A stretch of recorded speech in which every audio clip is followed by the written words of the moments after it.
ซื้อเครื่องให้มินตาผิดไปซื้อเครื่องให้นารินถูกนารินได้หลายวะแม่นมินตาได้2ผืนเอากันเนี่ยบ่มีเครื่องเด็กน้อยได้สัตว์อันนี้ก็เสื้อผู้ใหญ่แต่ว่ามินตานุ่งพอดีทุกคนงึดหลาย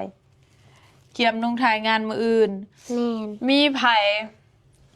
อยากเห็นมินตานุ่งเสื้อตัวนี้เด้ทุกคนก็คือเป็นเสื้อผู้ใหญ่ได้แต่มินตานุ่งได้เดี๋ยวสิเบิ่งเครื่องนารินก่อนนี่ได้กิบมินตาเอาเด้มินตาก็กิบแล้วนี่เด้ นี่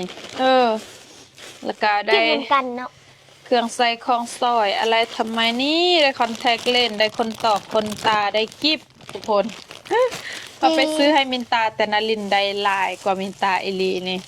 อันนี้คือคนตานี่คือคอนแทคเลนส์เนาะแล้วก็นี่ก็คือจะเป็นกางเกงนอกกางเกงในทุกคนนี่ของนารินหมดเลยของมินตามีแต่เสื้อมันบอกแม่นอ๋อ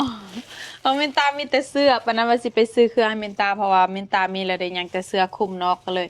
ซื้อเสื้อคลุมนอกให้มินตาจ้าทุกคนใครอยากเห็นมินตานุ่งเสื้อคอมเมนต์มาให้เด้อเนาะอยากเห็นมินตานุ่งเสื้อนี่คอมเมนต์มาให้แน่และทุกคนอันนี้เด้อ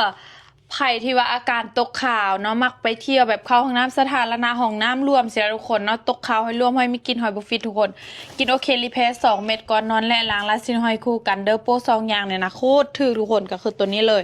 แล้วตัวนี้เนาะห้องพื้นเจอ้อยไผ่ที่ว่าแต่งหน้าบ่ติดทนแต่งหน้าแล้วบนเนียนแต่งหน้าแล้วบ่ติดทนยังเกิมสินะทุกคน